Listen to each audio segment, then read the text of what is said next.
ಸ್ವಾಗತ. ಇವತ್ತು ಮಾವಿನ ಹಣ್ಣಿಂದ ರಸಗುಲ್ಲ ಮಾಡೋಣ. ಒಂದು ಬೌಲು ತೆಂಗಿನ ತುರಿ, ಒಂದು ಮಾವಿನ ಹಣ್ಣು, ಒಂದು ಚಿಕ್ಕ ಬೌಲು ಒಂದು ಬೌಲು ಹಾಲಿನ ಪೌಡರು, 3 ಏಲಕ್ಕಿ. ಇದೆಲ್ಲನೂ ಚೆನ್ನಾಗಿ ಪೇಸ್ಟ್ ಮಾಡ್ಕೋಬೇಕು. ತೆಂಗಿನ ತುರಿ ಈಗ ಪೇಸ್ಟ್ ಮಾಡಿ ಇಟ್ಕೊಂಡಿದ್ದೀನಿ. ಇದು ಸಣ್ಣ ಉರಿಯಲ್ಲೇನೆ ಸ್ವಲ್ಪ ಹುರ್ಕೋಬೇಕು. ಇದ್ರದ್ದು ಹಸಿ ವಾಸನೆ ಹೋಗೋವರೆಗೂ ಸ್ವಲ್ಪ ಹುರ್ಕೋಬೇಕು ಚೆನ್ನಾಗಿ. ಸಣ್ಣ ಉರಿಯಲ್ಲೇನೆ ಹಸಿ ವಾಸನೆ ಹೋಗೋವರೆಗೂ ಚೆನ್ನಾಗಿ ಹುರ್ಕೋಬೇಕು. ನೋಡಿ, ಈ ಥರ ಘಮ ಘಮ ಅಂತಿದೆ. ಏಲಕ್ಕಿ ಹಾಕಿರ್ತೀವಲ್ವಾ, ತೆಂಗಿನಕಾಯಿ ನೋಡಿ ಎಷ್ಟು ಚೆನ್ನಾಗಿ ಘಮ ಘಮ ಅಂತಿದೆ. ಇಷ್ಟು ರೋಸ್ಟ್ ಮಾಡ್ಕೊಳ್ಳಿ. ರೋಸ್ಟ್ ಮಾಡ್ಕೊಂಡ್ಮೇಲೆ ಒಂದು ಮಾವಿನ ಹಣ್ಣು,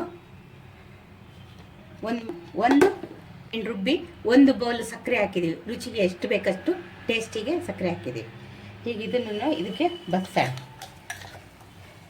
ನೀರು ಗೀರು ಏನು ಹಾಕಂಗಿಲ್ಲ. ಮಾವಿನ ಹಣ್ಣಿನ ರಸಗುಲ್ಲ ನೋಡಿ. ಈಗ ಇದಕ್ಕೆ ಚೆನ್ನಾಗಿ ಮಿಕ್ಸ್ ಮಾಡ್ಕೊಳ್ಳೋಣ. ನೋಡಿ ಎಷ್ಟು ಚೆನ್ನಾಗಿ ಕಾಣ್ತಾ ಇದೆ.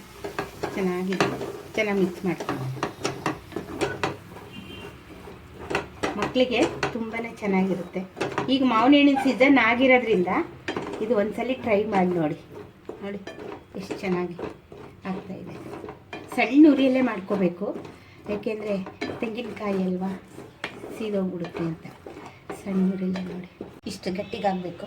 ಇದು ಒಂದು ಬೌಲು ಹಾಲಿನ ಪೌಡ್ರು. ಗಂಟಿಲ್ದಂಗೆ ಚೆನ್ನಾಗಿ ಮಿಕ್ಸ್ ಮಾಡ್ಕೋಬೇಕು. ನೋಡಿ ಎಷ್ಟು ಚೆನ್ನಾಗಿ. ಮಾವಿನ ಹಣ್ಣಿನ ರಸಗುಲ್ಲ ತುಂಬಾ ಚೆನ್ನಾಗಿರುತ್ತೆ. ಮಾಡಿ ನೋಡಿ ಒಂದ್ಸಲಿ. ನಮ್ಮ ಚಾನಲ್ ಸಬ್ಸ್ಕ್ರೈಬ್ ಮಾಡಿ, ಒಂದು ಲೈಕ್ ಮಾಡಿ, ಟೇಸ್ಟ್ ನೋಡಿ ಕಮೆಂಟ್ ಮಾಡಿ. ನೋಡಿ ಎಷ್ಟು ಚೆನ್ನಾಗಿ ಬರ್ತಿದೆ. ಇದೊಂದು ಸ್ವಲ್ಪ ಮಿಕ್ಸ್ ಮಾಡಿಕೊಡಿ. ಒಂದು ಚೂರು ಗಂಟಿರಲ್ಲ. ನೋಡಿ ಎಷ್ಟು ಚೆನ್ನಾಗಿರುತ್ತೆ.